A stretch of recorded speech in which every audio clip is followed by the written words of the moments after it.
Hello बच्चों, I am रश्मि और maths teacher. तो इस वीडियो में आज हम सॉल्व कर रहे हैं क्लास 11 एक्सरसाइज 4.1 का क्वेश्चन नंबर 10, 11 और 12।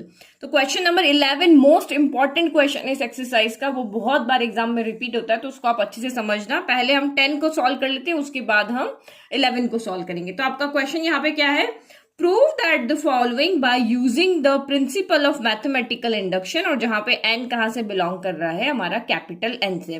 तो हमें हमारे 4 स्टेप बिल्कुल फिंगर पे याद है। पहले इसको पी एन के इक्वल लिखना होता है। सेकंड स्टेप में एन इक्वल टू 1 के लिए हमें left equal to right prove करना होता है। थर्ड स्टेप हमारी है कि यहाँ पे एन इक्वल टू के लिए हम अज्यूम करते हैं कि ये हमारा प्रूव है, और एन इक्वल टू के प्लस 1 के लिए हम यहाँ पे प्रूव करके दिखाते हैं। ये 4 हमारी स्टेप होती है। प्रेजेंटेशन के यहाँ मार्क्स होते हैं, इसलिए जैसा कहा जाए, जैसा लिख के बता रहे हैं, वैसा का वैसा एग्जाम में आपको लिखना है, ठीक है। और सारे क्वेश्चन हमेशा आपके लेफ्ट यहाँ पे चारों स्टेप में आपके प्रूव होंगे। 2 में प्रूव होंगे, एक तो एन इक्वल टू 1 के लिए प्रूव होगा और एन इक्वल टू के प्लस 1 के लिए भी हमेशा प्रूव होगा। तो हम सबसे पहले इसको पी एन के इक्वल है, let the statement is equal to P N. तो हम यहाँ पे इक्वल भी लिखते हैं, और बुक में आपका सच दैट करके लिखा हुआ इस तरह से 2 डॉट लगा के, तो हम वैसे भी इसको लिख सकते हैं। ओके, तो लेट द गिवन स्टेटमेंट भी पीएन, जो स्टेटमेंट हमें दिया हुआ है वो पीएन के इक्वल है। तो हम इसको इस तरह से, क्योंकि बुक में आपको इस तरह से दिया हुआ, तो आप कहोगे कि मैम आपने गलत बताया, बट आप ऐसे भी लिख सकते हो और इक्वल करके भी लिख सकते हो। तो हमने कुछ नहीं किया, इस स्टेटमेंट को पीएन के इक्वल लिख दिया। नाउ सेकंड क्या होता है, सेकंड में हम यहाँ पे प्रूव करते हैं कि एन इक्वल टू 1 के लिए भी ट्रू है। Let the for N equal to 1 के लिए हम पी ऑफ एन यहाँ पे फाइंड करके दिखाते हैं। तो एन इक्वल टू 1 के लिए लेफ्ट साइड का मतलब अलग होता है, क्योंकि लेफ्ट साइड में आपको एक सीरीज दी हुई है। तो यहाँ पे एन, जो भी एन होगा, इसका मतलब वहां तक की टर्म। एन इक्वल टू 1 है तो first term, N equal to 2 है तो first 2 term, N equal to 3 है तो first 3 term, N equal to 10 है तो 1 से लेकर के 10 तक की टर्म का सम, एन इक्वल टू अगर के है तो 1 से लेकर के के तक की टर्म का सम, और अगर एन इक्वल टू आपका एन ही है, नेचुरल नंबर से एन आ रहा है, तो 1 से लेकर के एन तक की टर्म का सम, ये इसका मतलब होता है। और इन सब के सम को हम यहाँ पे किससे डिनोट कर रहे हैं, एन अपॉन 6 एन प्लस 4, यानी कि एन इक्वल टू 1, यानी फर्स्ट टर्म अगर आप लेते हो तो यहाँ एन इक्वल टू 1 पुट करके सॉल्व करते हो तो वहां पे आ जाएगा। एन इक्वल टू अगर आपने 5 लिया तो 1 से लेकर के 5 तक की टर्म का सम करना है, और हमें आंसर बताना है 1 से लेकर के 5 तक की टर्म का सम क्या होगा, क्योंकि बीच में प्लस लगा हुआ है ना। तो या तो आप यहाँ पे फॉर्मूले से फाइंड करो, या फिर आप सीधा यहाँ पे एन इक्वल टू 5 पुट कर लो और यहाँ से आंसर बना लो। तो एन इक्वल टू 1 के लिए देखें, तो for N equal to 1 P N is, तो लेफ्ट हैंड साइड से हमने एक फर्स्ट टर्म को यहाँ पे ले लिया, ठीक है। ये बिल्कुल ऑर्डर में ही चलेगा, ऑर्डर के अकॉर्डिंग ही यहाँ पे आंसर आएगा। फर्स्ट का है तो फर्स्ट ही टर्म लेनी है। तो एन इक्वल टू 1 के लिए फर्स्ट, यानी 1 अपॉन 2 क्रॉस 5, यहाँ पे डॉट का मतलब 2.5 नहीं है, यहाँ पे डॉट का मतलब है मल्टीप्लाइड। तो 2 मल्टीप्लाइड बाय 5 कितना हो गया, 10 हो गया, तो 1/10 हो गया। और राइट हैंड साइड में हमेशा एन की जगह पे वैल्यू पुट कर देना। एन इक्वल टू 1 है तो एन की जगह पे हमने 1 पुट कर दिया, तो 1 अपॉन 6 इंटू 1 प्लस 4, यानी 1 अपॉन 6 प्लस 4, 1/10 हो गया। तो क्या देख रहे हो, एलएचएस भी आपका यहाँ पे क्या आ रहा है, 1/10 आ रहा है, और आरएचएस भी आपका यहाँ पे 1/10 आ रहा है। तो here LHS equal to RHS है, so P N is true for N equal to 1। तो पी ऑफ एन जो है आपका प्रिंसिपल स्टेटमेंट है, वो एन इक्वल टू 1 के लिए ट्रू है। तो 2 चीज यहाँ पे हो गई। नाउ थर्ड चीज यहाँ पे क्या है हमारा, late P K be true, यानी एन इक्वल टू के लिए हम इसको मान रहे हैं कि यहाँ पे लेफ्ट इक्वल टू राइट है, मतलब कि ये ट्रू है। तो जब एन इक्वल टू 1 था तो फर्स्ट स्टेप लिया, अब एन इक्वल टू के है तो 1 से लेकर के तक की टर्म लेनी। अब हमें नहीं पता के का मतलब यहाँ पे क्या है, के का मतलब 15 है, 20 है, 25 है। तो एन इक्वल टू के है, दैट मीन्स कि एन की जगह पे हम यहाँ पे के को पुट कर देंगे। एन भी वेरिएबल है, के भी वेरिएबल है, तो एन की जगह पे हम यहाँ पे क्या पुट कर देंगे, के पुट कर देंगे पूरे स्टेटमेंट में, और ये हमारी केथ टर्म हम यहाँ पे लिख देंगे।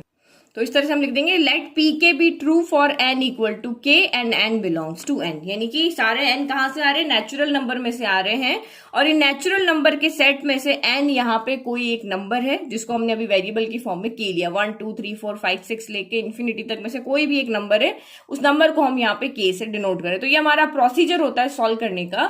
तो जो यहाँ पे स्टेप्स आपको दिए हैं, स्टेप बाय स्टेप आपको जो पीएमआई वाले क्वेश्चन को सॉल्व करने की जो एल्गो दी है कि पहले ये करना है, फिर ये करना है, फिर ये करना है, तो उसी मेथड से आपको इसको सॉल्व करना है। हमें अपना कोई दिमाग नहीं लगाना, जो आपको स्टेप्स दिए हैं वो के वो एज इट इज आपको यहाँ पे शो करके दिखा देने, क्योंकि ये चैप्टर आपका प्रेजेंटेशन का चैप्टर है, प्रेजेंटेशन से मार्क्स मिलेंगे। तो कुछ नहीं किया, एन की जगह पे हमने सभी जगह पे अभी क्या कर लिया, के पुट कर लिया। अब हम यहाँ पे क्या करेंगे, अब हम प्रूव करके दिखाएंगे कि ये पी ऑफ के प्लस 1 के लिए भी ट्रू है। तो क्या लिखेंगे, वी शैल नाउ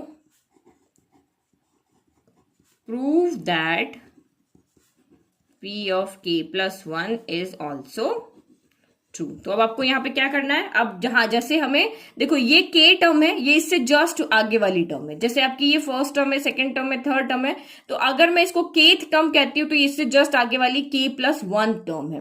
ये 1 से लेकर के k तक की टर्म तो ये हो गई, और इससे जस्ट आगे वाली आपकी यहाँ पे क्या हो गई, k प्लस 1 टर्म हो गई है। ठीक है, ये आपको समझ में आ गया।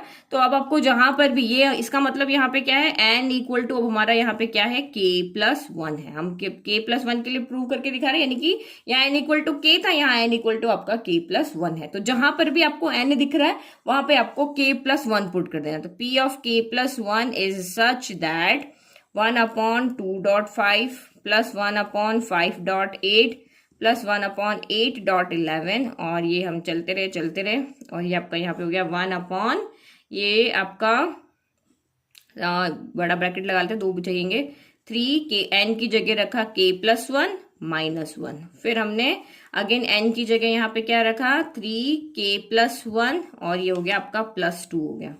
फॉर इक्वल टू n की जगह पे रखा हमने k plus 1 divided by 6, n की जगह रखा k प्लस 1, और ये हो गया प्लस 4। तो अभी तो कुछ नहीं किया हमने, सिर्फ k की जगह पे क्या रखा है, तो ये जो हमारी टर्म है ये पूरी क्या है, k प्लस 1 टर्म है, यानी 1 से लेकर के k प्लस 1 टर्म है। लेकिन इसको सॉल्व करने हमें प्रूव करना है, प्रूव करना मतलब जो n इक्वल टू 1 के लिए क्या, वही LHS इक्वल टू हमें RHS प्रूव करके दिखाना है। तो हम यहाँ पे क्या करते हैं, हम इस p ऑफ k वाली टर्म की हेल्प लेते हैं, क्योंकि ये हमारी कौन सी टर्म है, k प्लस 1 टर्म है, ये हमें पता है k प्लस 1 टर्म है। तो यहाँ पर अब इसको क्या करना पड़ेगा, इसको सॉल्व करने के लिए हम यहाँ पे इससे जस्ट पहले वाली टर्म हमें चाहिए होती है। तो इससे जस्ट पहले वाली टर्म आपकी क्या होगी, ये अगर k प्लस 1 टर्म है तो इसके जस्ट पीछे वाली टर्म क्या होगी, आपकी kth टर्म होगी, यही होगी। तो kth टर्म हमें पता है ना, ये देखो p ऑफ k हमारी, देखो अगर हम kth टर्म की बात करते हैं, ये सेम है, ये सेम है, ये सेम है, बस ये वाली टर्म ही तो यहाँ नहीं है, तो ये हमें इससे जस्ट पहले वाली यानी kth टर्म लिखनी होती। तो आप इसमें इस तरह से इसको शॉर्ट मेथड देख सकते हो कि पहले हमें p ऑफ k में जो भी टर्म लिखी हुई है वो एज इट इज कॉपी कर लेनी है, और उसके जस्ट आगे जो वाली टर्म है वो हमें k प्लस 1 करके लिख देनी है। इस तरह से आप इसको लिख लो। तो यहाँ पे हमारा क्या हो जाएगा, ये वाली टर्म यहाँ पे आ जाएगी। क्यों हम ऐसा करते हैं, क्योंकि यहाँ से हम इसकी वैल्यू पुट करते हैं। अब इस सीरीज को सॉल्व करने के लिए फॉर्मूला नहीं लगाते हैं, सीधा हमारे पास जो यहाँ पे ये इक्वेशन है p ऑफ k की स्टेटमेंट है, उसका हेल्प लेके हम सीधा ये रख के और फिर उसको सॉल्व कर लेते हैं, क्योंकि तो सीरीज की फॉर्म में ना, सीरीज की फॉर्म को तो सॉल्व करना पड़ेगा, तो उसको सॉल्व करने का यही तरीका होता है। ओके, तो ये वाली टर्म हम एज इट इज यहाँ पर लिख रहे हैं, ये वाली टर्म। ठीक है, ये समझ में आ गया क्यों लिख रहे हैं, क्योंकि हमें सॉल्व करने में इसकी हेल्प चाहिए। तो ये हो गया 1 upon 3k minus 1, 3k plus 2। अब इसको हम सॉल्व कर लें, आपको ये दिख रहा है ना कि ये सॉल्व होंगे, ये 3 अंदर जाके मल्टीप्लाई हो जाएगा। तो मैं किसी और पेपर पे सॉल्व कर लेती हूँ ताकि हमें बार बार ज्यादा स्टेप ना लिखने। एग्जाम में भी आपको ये नहीं कि स्टेप बढ़ानी, क्योंकि इसको सॉल्व करने के चक्कर में 2-3 स्टेप और बढ़ जाएगी। तो देखो ये यहाँ पे क्या है, 3 इंटू k प्लस 1 माइनस 1 है, तो ये 3 अंदर मल्टीप्लाई हो जाएगा, तो ये क्या हो जाएगा 3k, 3 इंटू k, फिर आपका प्लस 3 इंटू 1, तो ये हो गया 3, और ये माइनस 1 एज इट इज हो गया। तो ये हो गया 3k, 3 में से 1 गया तो ये कितना बचा, 2 बच गया, यानी कि इसका सोल्यूशन आ रहा है 3k प्लस 2। और इसको अगर हम देखें तो 3 ऑफ k प्लस 1 प्लस 2 है यहाँ पर, तो 3 इंटू k प्लस 1, तो 3k, और 3 इंटू 1 आपका 3 हो गया, और ये प्लस 2 हो गया। तो ये आपका कितना हो गया 3k, 3 प्लस 2 कितना हो गया, तो ये हो गया 5, ये हो गया 3k प्लस 2, ये हो गया आपका 3k प्लस 5 हो गया। तो ये इसको हमने यहाँ पे सॉल्व करके ले लिया। अब इसको भी हम यहाँ पे सॉल्व कर सकते हैं, 6 ऑफ k प्लस 1 प्लस 4 हो गया, तो ये हो गया 6 इंटू k, 6k हो गया, प्लस 6 इंटू 1, तो ये 6 हो गया, प्लस 4 हो गया, तो ये हो गया 6k, 6 प्लस 4 हो गया आपका यहाँ पे 10। तो ये 2-3 वैल्यू हम यहाँ पे डायरेक्ट लिख देंगे। अब जो हम आगे इक्वेशन लिख रहे हैं, तो ये इसको सॉल्व किया, 3k प्लस 2 आया, तो ये 1 अपॉन आपका कितना हो गया 3k प्लस 2 हो गया। फिर इसको सॉल्व किया, कितना आया, तो ये आया आपका यहाँ पे 3k प्लस 5 आ गया। ठीक है, और इसी तरीके से शॉर्ट तरीके से आपको इसको लिख देना है, रफ में या साइड में आप इसको सॉल्व कर लो, k प्लस 1, और इसको जब हमने सॉल्व किया तो हमारा यहाँ पे कितना आ रहा है 6k प्लस 10 आ रहा है। तो मैं यहाँ पे सीधा लिख देती हूँ 6k प्लस 10 लिख दिया। ठीक है, अब यहाँ पे क्या करेंगे, ये हमने इसको सॉल्व की फॉर्म में लिख दिया, इससे आगे नहीं होगा। अब वही प्रूव करना, दैट मीन्स हमें left hand side equal to right hand side लाना है। तो ये तो हमारा यहाँ पे क्या है, ये यहाँ पे है हमारा राइट हैंड साइड, और ये है हमारा यहाँ पर लेफ्ट हैंड साइड। तो ये लेफ्ट हैंड साइड हो गया, राइट हैंड साइड हो गया। अब लेफ्ट हैंड साइड को सॉल्व करते हैं, राइट हैंड साइड तो ऐसे ही सॉल्व की फॉर्म है।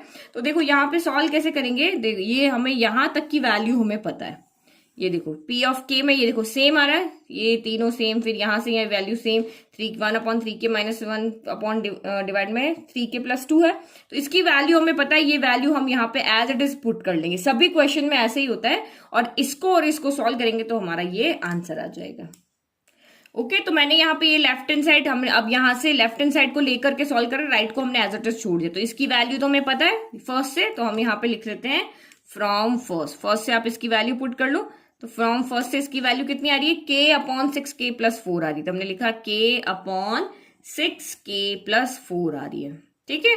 और अब आपकी यहाँ पे नेक्स्ट आपकी यहाँ पे ये बचा हुआ है, इसको एज इट इज लिख लेते हैं, यहाँ प्लस का साइन, 1/3k + 2, और ये आपका यहाँ पे हो गया 3k + 5 हो गया, ठीक है। अब इसको सॉल्व करना है और हमें राइट हैंड साइड को लेकर के आना है। तो दो चीज यहाँ पे आती है हमारे माइंड में आती है, या तो कॉमन लेना या एलसीएम लेना है। तो कॉमन लेने से क्या होता है, इक्वेशन थोड़ी इजी हो जाती है सॉल्व करने में। तो सबसे पहले अब देखो जहां कॉमन बन रहा है वहां पे कॉमन निकालो। तो देखो मैं कैसे सोचती हूँ, आपको उसी तरीके से देखना है। अभी आपको दिख रहा है यहाँ पे कुछ भी कॉमन नहीं है, न्यूमरेटर में यहाँ k यहाँ 1 है, कुछ कॉमन नहीं है। यहाँ 6k + 4 है, यहाँ 3k + 2 है, यहाँ 3k + 5 है, कुछ भी कॉमन नहीं है। लेकिन आपके दिमाग में एक चीज आ रही है, देखो यहाँ 6 है, यहाँ 4 है, 2 के टेबल में 4 आता है 2 टाइम, 2 के टेबल में 6 आता है 3 टाइम। तो अगर मैं यहाँ से 2 कॉमन ले लेती हूँ तो यहाँ 3k + 2 बन जाएगा। तो 3k + 2 अगर ये ब्रैकेट बन गया तो यहाँ भी 3k + 2 बन जाएगा, और ये दोनों कॉमन होके बाहर आ जाएंगे। तो ये कॉमन लेने से हमारी इक्वेशन कॉम्प्लिकेटेड होने से बच जाती है। अगर अब आप एलसीएम लेकर के इसको सॉल्व करोगे तो ये तीनों ब्रैकेट आप ले लोगे, यही करोगे आप, देखना तीनों ब्रैकेट आप ले लोगे, फिर ये यहां चला जाएगा, ये दोनों यहां चले जाएंगे, और फिर इन दोनों का मल्टीप्लाई आगे आपको करना पड़ेगा, 2 ब्रैकेट सॉल्व करोगे, फिर k और आ जाएगा, तो क्वेश्चन बहुत कॉम्प्लिकेटेड हो जाएगा। तो हमें प्रूव करना है ना, उसके अकॉर्डिंग हम देखते हैं। तो अभी तो हमारा यहाँ पे ना हमें न्यूमरेटर में k + 1 कहीं पे दिख रहा है, ना हमें डिनोमिनेटर में 6k + 10 कहीं पे दिख रहा है, कुछ नहीं दिख रहा है ना। तो अभी तो हम अपने इससे कुछ रिलेट नहीं कर पा रहे जो हमें प्रूव करना है। तो रिलेट जब हम नहीं कर पा रहे तो हम अपने लेफ्ट हैंड साइड को ही देखते हैं कि हम इसको सॉल्व कैसे कर सकते हैं कि हम इसको राइट हैंड साइड बनाए। तो मैं इसको इस तरीके से सॉल्व कर सकती हूँ कि अभी तो मैं यहां से कॉमन ले सकती हूँ। तो कॉमन लेने के लिए पहले हमें क्या करना पड़ेगा, डिनोमिनेटर में से 2 को कॉमन लेना पड़ेगा। 2 के टेबल में 6 आया 3 टाइम तो 3k, और 2 के टेबल में 4 आया 2 टाइम तो 3k + 2 हो गया। फिर 1/, ये आपका सॉल्व तो हो जाएगा। अगर आप कॉमन नहीं लेते हो और सीधा एलसीएम ले लोगे तो आपका सॉल्व तो हो जाएगा, लेकिन आप खुद इसको सॉल्व करके देखना कितना क्वेश्चन कॉम्प्लिकेटेड हो जाएगा, क्योंकि कॉमन लेने से एक टर्म आपकी पूरी बाहर चली गई तो इसका कुछ नहीं करना रहा। अब नीचे एक एक टर्म बच गई, एक एक टर्म को सॉल्व करना ज्यादा ईजी होता है। तो अब यहां से क्या कॉमन आ गया, 1/3k + 2, डिनोमिनेटर में कॉमन आ रहा है तो डिनोमिनेटर में ही रहेगा। तो यहां से मैंने ये k × 1 लिख सकते हैं, इसको भी हम 1 × 1 लिख सकते हैं। तो 1/3, इसको ऐसे लिख सकते हैं तो आपको इजीली हो जाएगा समझने। 1/3k + 2 हमने बाहर ले लिया, तो यहां से क्या बचा आपका k/2 बच गया।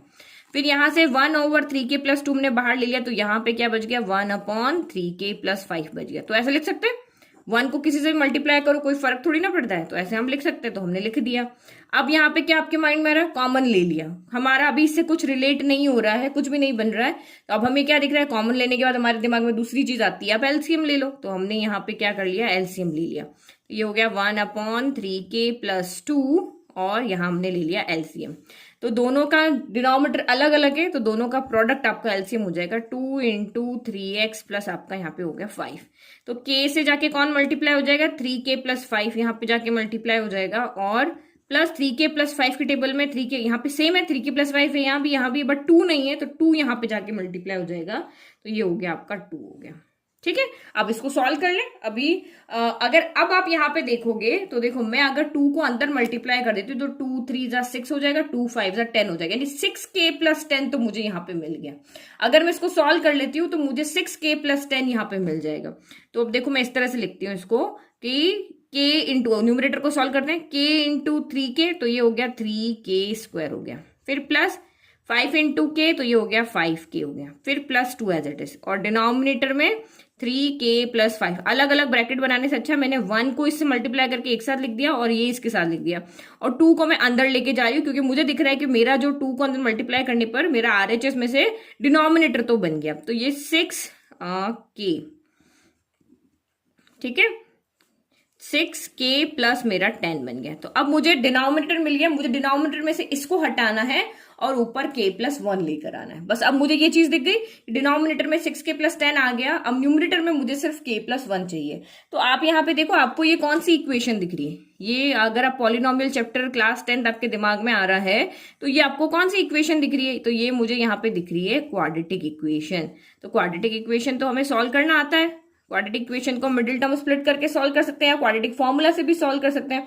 हमें इसको यहाँ पे फैक्टर बनाने हैं तो हम इसको फैक्टर बना लेते हैं। तो देखो हम इसको इस तरह से सॉल्व करेंगे। ओके, तो इस इक्वेशन को मैंने यहाँ पे एज इट इज कॉपी कर दिया। अब हम इसको आगे सॉल्व करते हैं, स्पेस कम हो गया ना। तो ओके, तो अब यहाँ पे मिडिल टर्म स्प्लिट करते हैं। तो देखो आपको एग्जाम में मिडिल टर्म स्प्लिट करने की जरूरत नहीं है, इसको सीधा आप इसको सीधा आरएचएस को देख करके आइडिया लगा सकते हो। देखो मैं यहाँ पे आरएचएस लिख लेती हूँ। हमारा यहाँ पे आरएचएस क्या था? राइट हैंड साइड, उसको देख करके हम आइडिया लगा रहे हैं। तो राइट हैंड साइड हमारा यहाँ पे क्या था? k plus 1 upon 6k plus 10 था। तो आपको देखो 6k प्लस 10 यहाँ पे मिल गया है, तो 6k प्लस 10 हमने लिखी। देखो स्मार्ट बन के आप एग्जाम में जल्दी जल्दी क्वेश्चन सॉल्व कर सकते हो। ऊपर k प्लस 1 चाहिए और नीचे 3k प्लस 2 एक्स्ट्रा, मतलब इसको हमें यहां से हटाना है। तो देखो इसके फैक्टर जब आप सॉल्व करोगे ना, इसके फैक्टर देखना k प्लस 1 आएगा और 3k प्लस 2 आएगा। मैं आपको पहले से बता रही हूँ। देखो इसके फैक्टर आपके क्या आएंगे? k प्लस 1 और 3k प्लस 2 आएगा। तो आप क्वेश्चन को देख करके डायरेक्ट भी यहाँ पे आंसर लिख सकते हो। ये 3k प्लस 2k यही फैक्टर आएंगे। तो हमने क्वेश्चन से आइडिया लगा दिया, हमें न्यूमरेटर में ये लेकर आना है तो ये होगा, डिनोमिनेटर में से ये हटाना है तो ये भी इसके मल्टीप्लाई में होगा और हमारा यहाँ पे आरएचएस आ जाएगा। तो कोई क्वाड्रेटिक इक्वेशन को सॉल्व करने नहीं बैठना है, आपको सीधा का सीधा वहां पे क्या कर लेना है? लिख देना है एज इट इज, ऐसे लिख के और इसको सॉल्व करना। अब देखो हम इसको सॉल्व करके दिखाती हूँ क्या इसका यही फैक्टर आते हैं। तो ये हो गया 3k square plus 5k plus आपका यहाँ पे हो गया 2। तो यहाँ पे a कौन है? a हमारा 3 है, b कौन है? यहाँ पे 5 है, और c कौन है? हमारा 2 है। a ये है, b ये है, c ये है।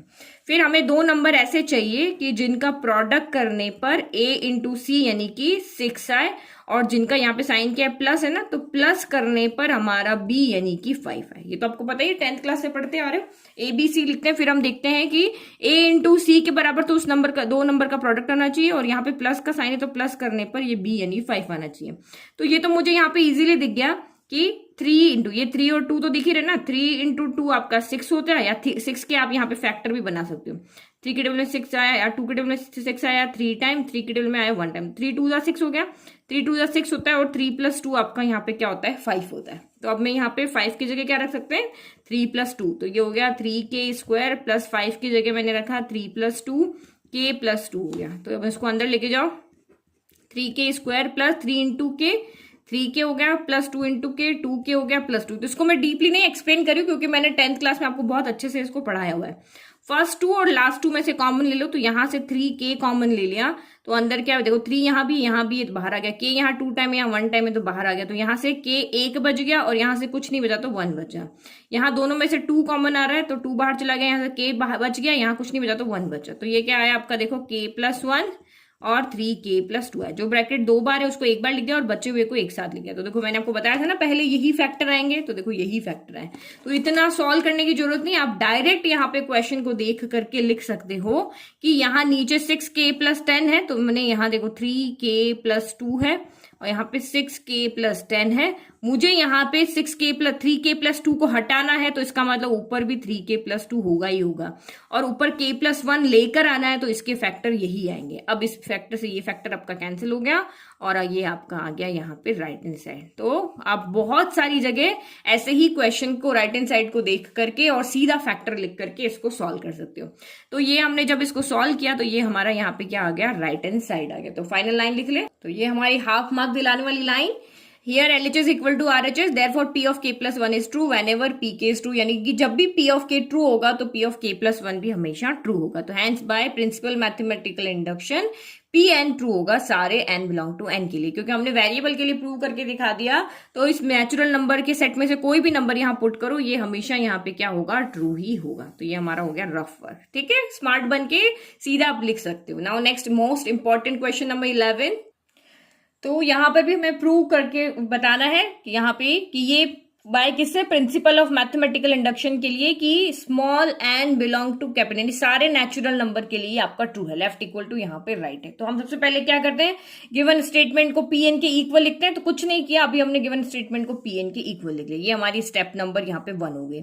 नाउ स्टेप नंबर आपका 2 यहाँ पे क्या होता है, हमें एन इक्वल टू 1 के लिए लेफ्ट इक्वल टू राइट यहाँ पे प्रूव करके दिखाना होता है।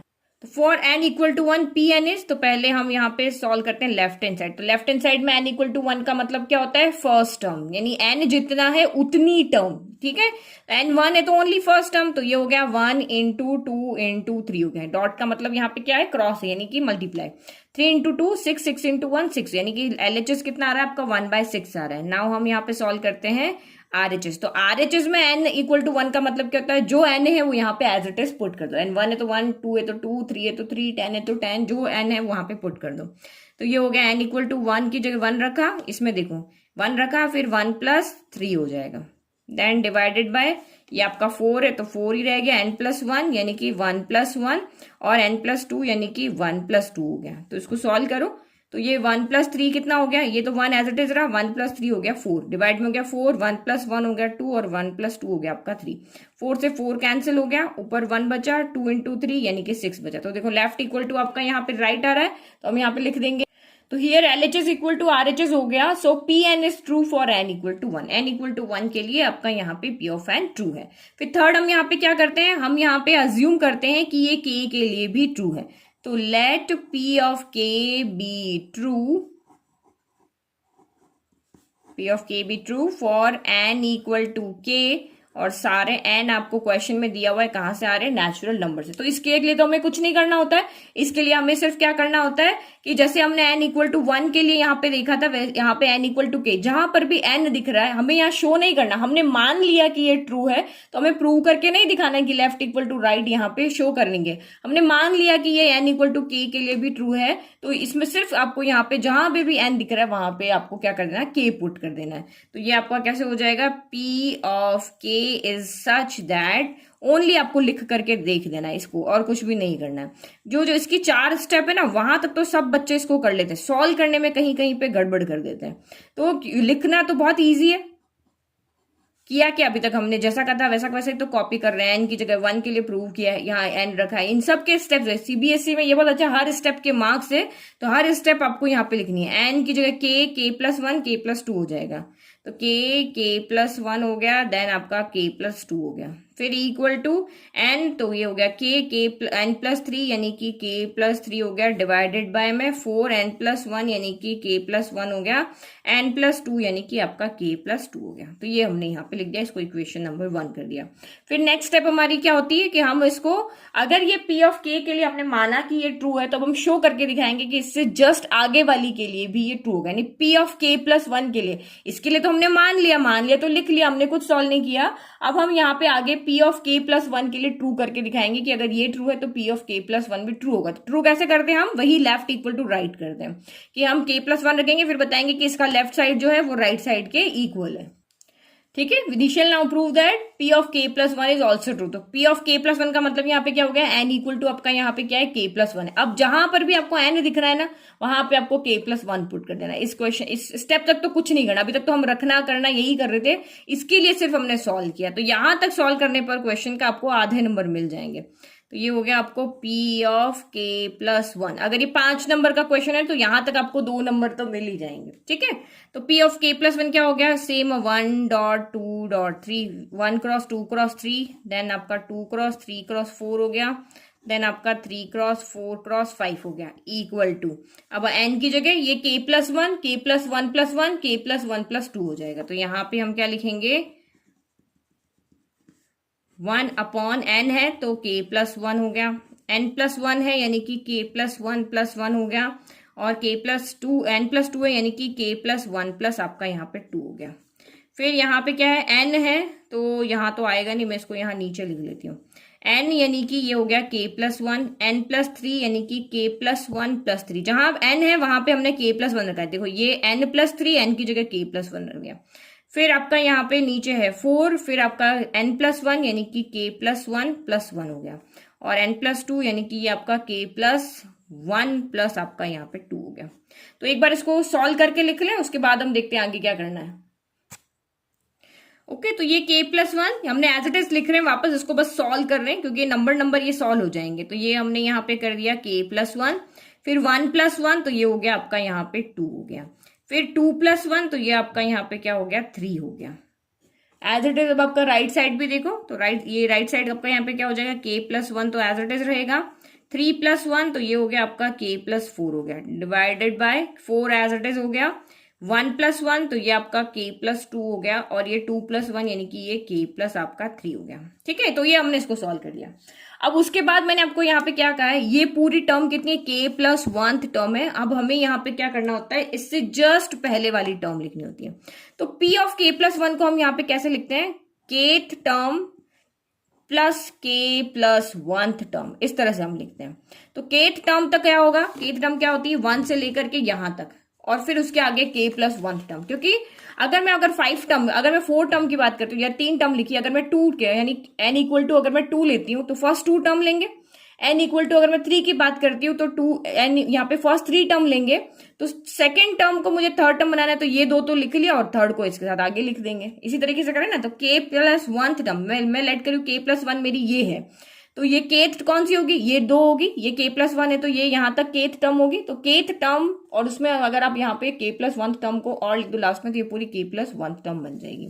तो यहाँ पे हमें इससे जस्ट पहले वाली टर्म लिखनी होती है। अब आपको नहीं पता इसको कैसे लिखते हैं, तो ये इन सब में से जहां पे भी आपको n दिख रहा है उसमें k-1 करने पर आती है। ये यहाँ पे k+1 है, यहाँ पे k की जगह k-1 कर दो तो ये आ जाती है। लेकिन हमें इतना सॉल्व करने की जरूरत नहीं, हम डायरेक्ट यहाँ से लिख लेते हैं। हमारे पास kth टर्म है तो हम इसकी लास्ट स्टेप को यहाँ पे एज इट इज कॉपी कर लेते हैं यहाँ पे, क्योंकि देखो k की जगह मैंने यहाँ पे k-1 किया तो -1 + 1 0 हो गया, k बच गया। फिर यहाँ -1 किया तो 2 में से 1 गया तो k+1 बच गया। यहाँ -1 किया तो k+3 में से 1 गया तो 2 बच गया। तो सॉल्व करने की जरूरत नहीं, हम सीधा का सीधा यहाँ से यहाँ पे लिख लेते हैं। तो इसको भी हम लिख लें।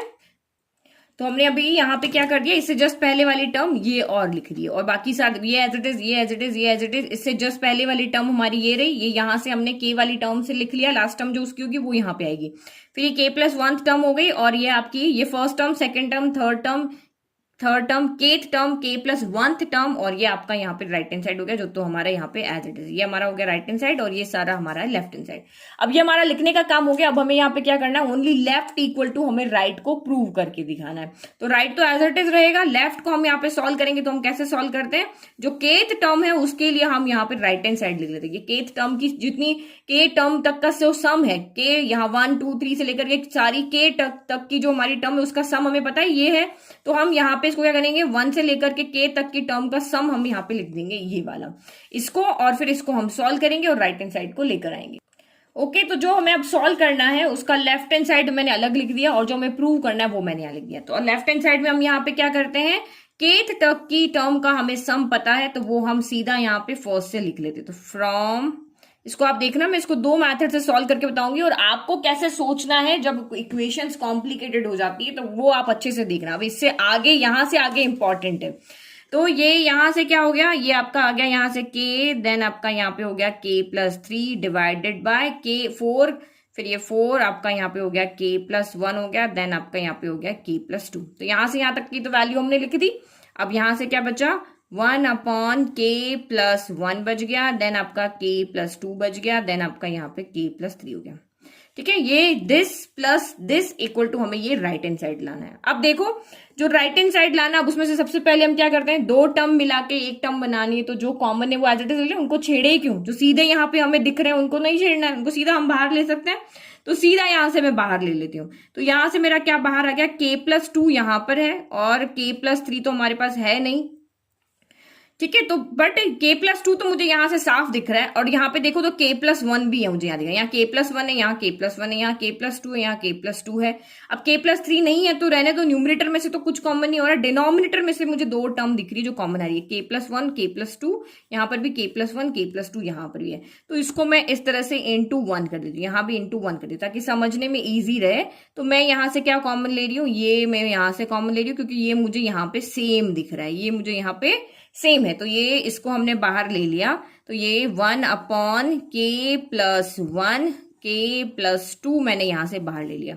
तो यहां से क्या बच गया, यहां से बचा k इंटू के प्लस 3 डिवाइडेड बाय यहाँ 4 बचा, और यहाँ कौन बचा 1 अपॉन यहाँ पे बचा है k प्लस 3 बचा। देखना यहाँ से क्वेश्चन बहुत लेंदी भी है, तो एक एक स्टेप अच्छे से समझना।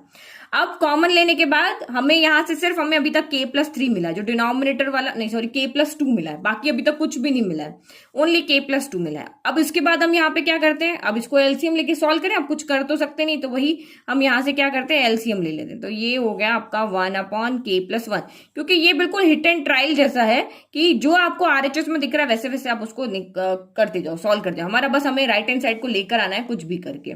तो अब यहाँ पे एलसीएम ले लें, तो 4 और k प्लस 3 का एलसीएम क्या हो गया 4 हो गया, देन आपका यहाँ पे k प्लस 3 हो गया।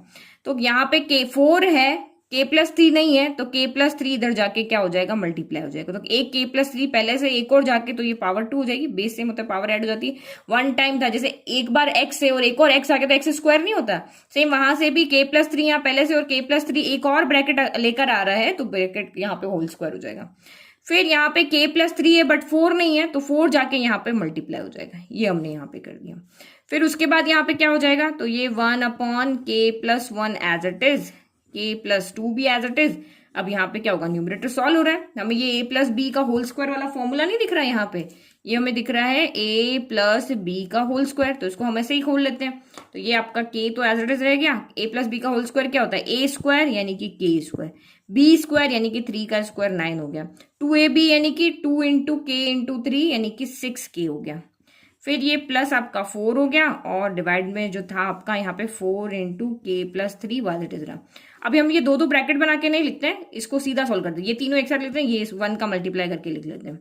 तो 1 इंटू दिस, तो ये आपका यही रहेगा। अब k को अंदर ले जाते हैं, k इंटू के स्क्वायर, तो ये हो गया k क्यूब हो गया। फिर k इंटू 9, तो ये हो गया आपका 9k।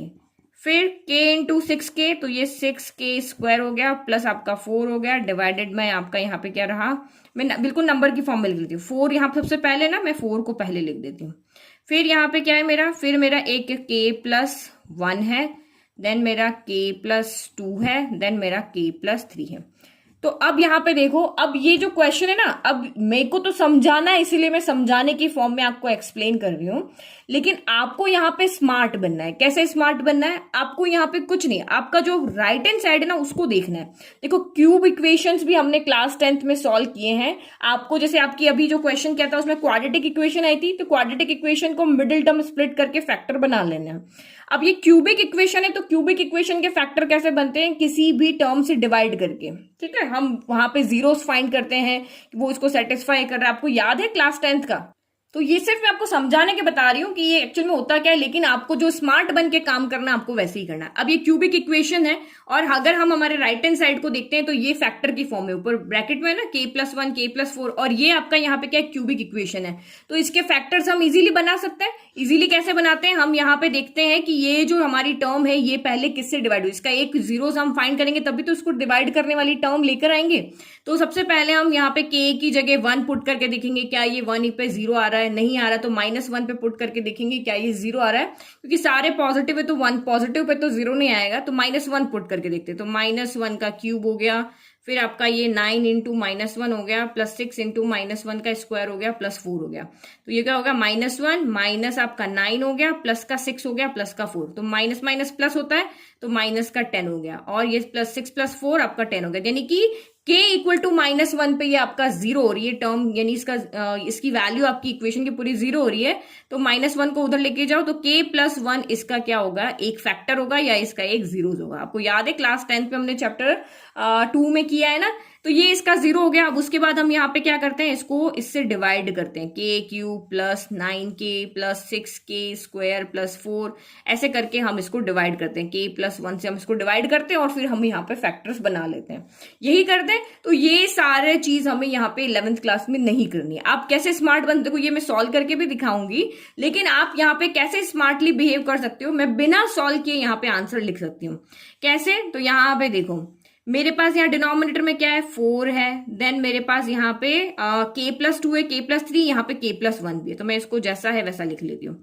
k+2 k+3। अब आप यहाँ पे स्मार्टली सोचो कि मुझे यहाँ पे k+1 नहीं चाहिए, डिनोमिनेटर में यहाँ पे k+1 नहीं है ना, तो इसका मतलब इसका एक फैक्टर में तो k+1 जरूर आएगा, क्योंकि जब अब ये नीचे वाला कब कैंसिल होगा, जब ऊपर में सेम टर्म होगी तभी तो कैंसिल होगा। नीचे 2 है, ये 4 को मुझे हटाना है तो ऊपर भी 4 होगा तभी तो कैंसिल होगा। तो इसीलिए k+1 से यहाँ पे k+1 को मुझे हटाना है तो न्यूमरेटर में k+1 जरूर होगा। फिर मुझे यहाँ पे क्या लेकर के आना है, यहाँ पे देखो क्या लेकर आना, k+1 k+4 और चाहिए, तो मैं यहाँ पे k+1 और k+4 को लिख देती हूँ। बस डायरेक्ट सीधा कर लिया मैंने इसके फैक्टर बिना सॉल्व किए आपको बना के बता दिए कि ये फैक्टर आएंगे कैसे, राइट हैंड साइड को देख के। डिनोमिनेटर में मेरा ओनली 4 k+2 k+3 होना चाहिए, तो 4 k+2 k+ यहाँ पे मेरा 3 ही होना चाहिए, तो मुझे k+1 एक्स्ट्रा दिख रहा है, इस एक्स्ट्रा को मैंने ऊपर लिख दिया, ये हमारा हो गया। और आपको पता है यहाँ पे डिग्री 3 है तो 3 फैक्टर आएंगे, डिग्री 2 है तो 2 फैक्टर आते हैं।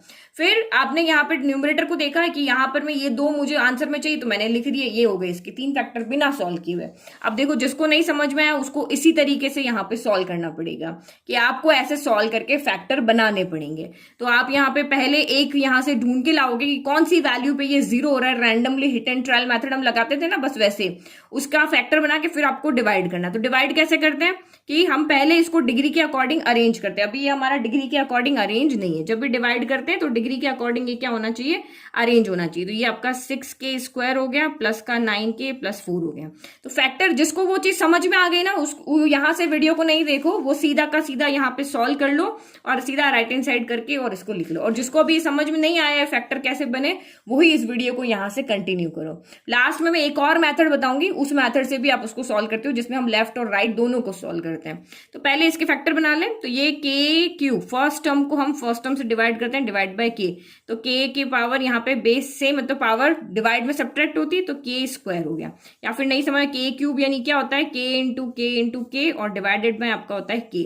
इस k से ये कैंसिल कर दो तो k² बच गया। तो ये हमारा यहाँ पे आ गया k²। अब यहाँ पे क्या लिखेंगे, तो k² इंटू में आपका यहाँ पे हो गया k+1। तो ये हो जाएगा आपका k, यहाँ पे बेस से में पावर एड k³ और k² इंटू 1, ये हो गया k²। तो यहाँ पे आ जाएगा आपका k³ प्लस k²। फिर यहाँ पे हमेशा साइन चेंज होते हैं, प्लस है तो माइनस, प्लस है तो माइनस, ये तो हो गया कैंसिल। 6k², 6 चॉकलेट में से 1 चॉकलेट गई तो 5 चॉकलेट बच गई, साइन आएगा पॉजिटिव क्योंकि 6 बड़ा है। फिर ये 5k² प्लस 9k प्लस आपका यहाँ पे हो गया 4।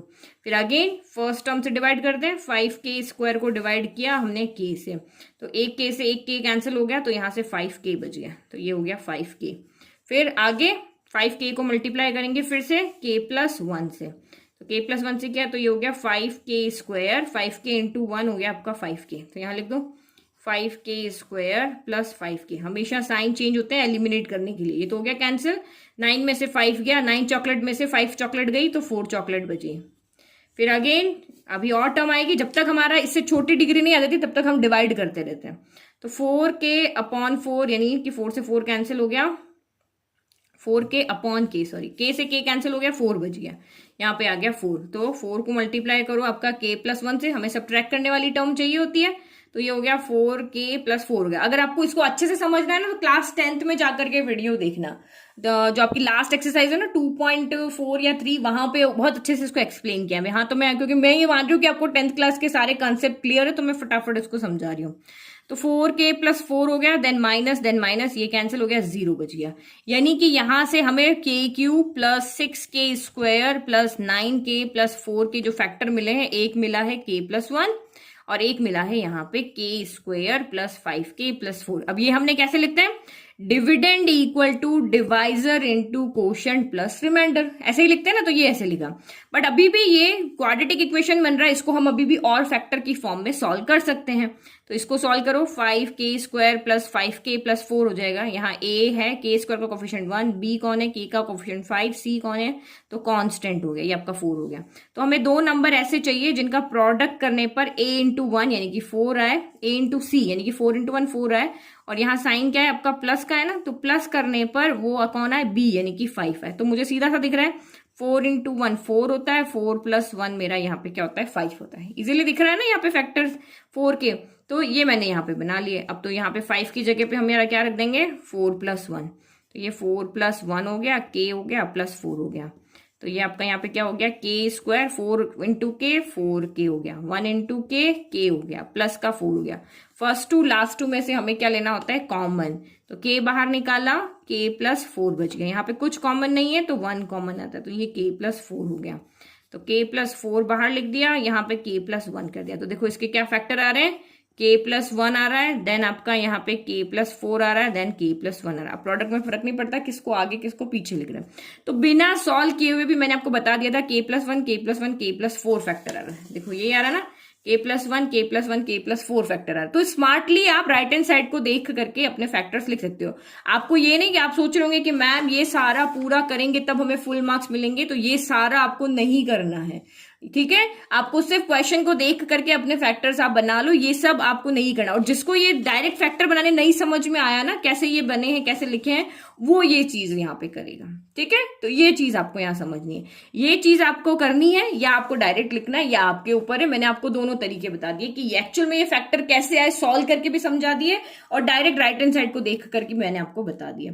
अब आप यहाँ पे क्या करोगे, तो अब हम इसको सॉल्व करेंगे। तो ये के प्लस 1 से के प्लस 1 हमारा यहाँ पे हो गया कैंसिल। तो न्यूमरेटर में कौन बचा, के प्लस 1 बचा, के प्लस 4 बचा, डिवाइडेड बाय में आपका 4 बचा, देन आपका के प्लस 2 बचा, देन आपका के प्लस 3 बचा, और यही हमारा यहाँ पे क्या हो गया, राइट हैंड साइड हो गया। यही हमारा राइट हैंड साइड है। ये देखो ऊपर जो right hand side red colour में और इस रेड बॉक्स में दोनों आपके यहाँ पे सेम है। तो ये इसी तरीके, अभी क्वाड्रेटिक में भी मैंने बताया था कैसे फैक्टर निकालने बिना सॉल्व किए, क्यूबिक में भी मैंने बता दिया। फाइनल आंसर लिख ले, ठीक है। तो ये हमारा फाइनल आंसर हो गया। अब मैंने आपको एक और मेथड बोला था कि मैं आपको एक और मेथड यहाँ पे बताऊंगी। तो अब यहाँ पे देखो, अब जिन बच्चों को ये समझ में आ रहा है कि इसको आगे नहीं सॉल्व करना है, देखो एक क्वेश्चन मैंने आपको इससे पहले करवाया था जहां पे भी न्यूमरेटर में क्यूबिक इक्वेशन आई थी, तो हमने कहा था कि भाई इसको एज इट इज रहने दो और आप राइट हैंड साइड को सॉल्व कर लो और दोनों को इक्वल लेकर के आ जाओ। तो वो चीज हम यहाँ पर भी कर सकते हैं।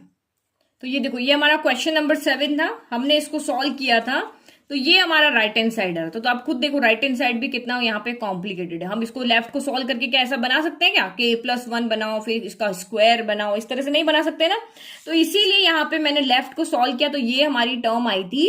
और यहाँ पे मुझे कुछ भी राइट हैंड साइड में कुछ भी फैक्टर के फॉर्म में नहीं दिख रहा था इजीली कि मैं इसको सॉल्व करके और इस फॉर्म में बना दूं।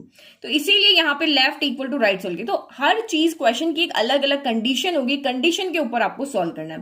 क्योंकि यहां से ये बनाना टफ है लेकिन यहां से ये बनाना इजी। जो टर्म मुझे इजी दिख रही है उसको देख लो, ये तो सिंपल सॉल्व है। यहाँ पे तो कोई फैक्टर भी बना लोगे तो भी इस तरह से थोड़ी ना हम यहाँ पे किसी का स्क्वायर लिख सकेंगे, इस तरह से लिख सकेंगे कि कॉमन ले लेंगे, तो नहीं कर पाएंगे ना। तो इससे अच्छा हमने सोचा कि हम राइट हैंड साइड को ही सॉल्व कर लेते हैं और लेफ्ट इक्वल टू हम यहाँ पे राइट ले आते हैं। लेकिन अभी जो हमारा क्वेश्चन है ये वाला क्वेश्चन, तो अगर आपको लगता है कि नहीं मैं लेफ्ट को मुझे यहाँ पे ये इसको सॉल्व करके इसको और नीचे में मल्टीप्लाई करूं, इसको सॉल्व करूं, फिर इसको भी मल्टीप्लाई करके सॉल्व करूं, तो आप वो भी कर सकते हो। लेकिन स्मार्ट पर्सन वही होगा जो कम टाइम में इसको सॉल्व कर ले। आप इसको मल्टीप्लाई करोगे, इसको मल्टीप्लाई करोगे, फिर सॉल्व करोगे, फिर यहाँ पे भी राइट हैंड साइड में मल्टीप्लाई करोगे, सॉल्व करोगे, तो उससे अच्छा हमारा, क्योंकि राइट हैंड साइड हमारा फैक्टर की फॉर्म में, तो राइट हैंड साइड को देख करके मैंने इसको सॉल्व किया कि मेरा राइट हैंड साइड अगर फैक्टर की फॉर्म में है तो मैं आंसर लेफ्ट को भी फैक्टर की फॉर्म में बना दूं। तो ये आपकी क्यूबिक इक्वेशन है, क्यूबिक इक्वेशन को तो हमें सॉल्व करना आता है, तो हमने यहाँ पे इजीली सॉल्व कर लिया। अब आप अगर यहाँ पे चाहते हो कि नहीं मैं तो इस तरह से इसको सॉल्व करूं, तो आप यहाँ पे लेफ्ट को यहीं पे एज इट इज छोड़ दो। अब देखो यहां से ये वाला पोर्शन को मैं छुपा देती हूँ, यहां तक हम आ गए। अब आपको लेफ्ट इक्वल टू राइट लेकर आना है, तो आपको माइंड में कि नहीं मुझे क्यूबिक इक्वेशन नहीं सॉल्व करनी है, तो देखो डिनोमिनेटर को देखो आप यहाँ पे 4 as it is, k plus 2 as it is, k plus 3 भी यहाँ पे एज इट इज। यहाँ पे कौन एक्स्ट्रा है, k प्लस 1 एक्स्ट्रा है। तो अब मुझे राइट को लेफ्ट के इक्वल बनाना है, ठीक है, क्योंकि ये बड़ी टर्म है ये छोटी टर्म है। तो आपको यहाँ पे k प्लस 1 एक्स्ट्रा दिख रहा है। ये मैथड सेकंड है, जिसको ये मैथड नहीं समझ में आ रहा है क्यूबिक इक्वेशन को सॉल्व करने वाला, जो लेफ्ट इक्वल टू राइट करके सॉल्व करना चाह रहे हैं, वो यहाँ पे देखो। अदरवाइज आप इस वीडियो को बंद कर दो, आपको समझ में आएगा, क्योंकि ये सबसे सिंपलेस्ट मैथड है अगर हम राइट हैंड साइड को देख करके लिखते हैं। तो मुझे यहाँ पे क्या दिख रहा है, ये छोटी टर्म है, ये हमारी टर्म बड़ी है, ये छोटी, तो छोटी को बड़ी की फॉर्म में लाते हैं। यहाँ k प्लस 1 एक्स्ट्रा है, तो मैं यहाँ पे क्या करूंगी, मुझे डिनोमिनेटर में भी k प्लस 1 चाहिए और न्यूमरेटर में भी यहाँ पे फिर क्या करना पड़ेगा, अगर यहाँ मल्टीप्लाई करे तो यहाँ भी मल्टीप्लाई करना पड़ेगा। तो ये आपका यहाँ से हो गया है मेथड सेकंड हो गया। तो मेरा लेफ्ट हैंड साइड तो यहाँ पे आ चुका है। मेथड सेकंड में आपका लेफ्ट हैंड साइड यहाँ पे क्या है, ठीक है, ये मेरा लेफ्ट हैंड साइड है, ये मेरा राइट हैंड साइड है। अब मुझे यहाँ पे लेफ्ट को तो छोड़ देना, लेफ्ट को नहीं सॉल्व करना है भाई, जिसको फैक्टर नहीं बनाने वो छोड़ दो, जो कह रहा है कि नहीं मैं तो ऊपर ऐसे वाली टर्म लेके आऊंगा राइट हैंड साइड को सॉल्व करके, तो वो अब यहाँ पे देखो, तो 4 यहाँ पे है, k+2 यहाँ पे है, k+3 यहाँ पर है, यहाँ पे कौन नहीं है, k+1 नहीं है, तो हमें यहाँ पे क्या करना पड़ेगा, k+1 का ऊपर नीचे मल्टीप्लाई करना पड़ेगा, क्योंकि अगर आप मल्टीप्लाई करो तो आपको यहाँ पे ऊपर डिवाइड भी करना पड़ेगा इससे अभी, क्योंकि ये 1 के बराबर 1 को किसी से भी मल्टीप्लाई करो वही टर्म रहती है। तो जब हमने इसको सॉल्व किया तो ऊपर क्या हो गया, k+1 यहाँ पे 2 बार है तो k+1 का स्क्वायर हो गया, देन आपका k+4 हो गया, और डिवाइड में जो हमें चाहिए था 4 × k+1, देन आपका यहाँ पे k+2 हो गया, देन आपका यहाँ पे k+3 हो गया। अब जब आप न्यूमरेटर को सॉल्व करोगे ना तो देखो आपकी ये की ये टर्म आ जाएगी। कैसे, तो k+, अभी मैंने आपको यहाँ पे भी दिखाया था, अभी हमने यहाँ सॉल्व किया ना, एक मिनट को किस पेपर के पीछे किया,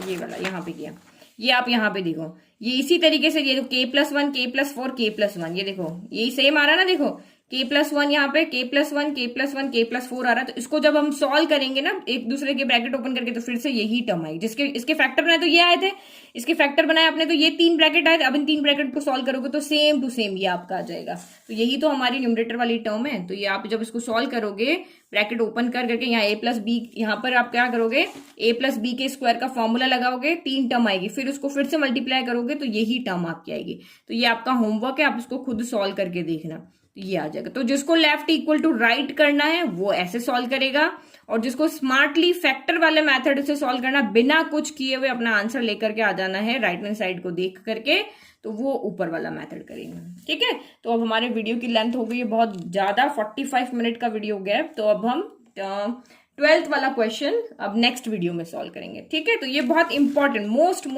इंपॉर्टेंट क्वेश्चन है आपका ये वाला, तो इसको आप बहुत अच्छे से देखना। ठीक है, चलो ओके बाय। आई होप आपको क्वेश्चंस अच्छे से समझ में आए, और ये स्मार्ट ट्रिक जो है वो भी आपको समझ में आई। तो कहीं भी आप कोई भी क्वेश्चन करो ऐसे स्मार्ट बन के और आपको सॉल्व कर लेना है। Thank you.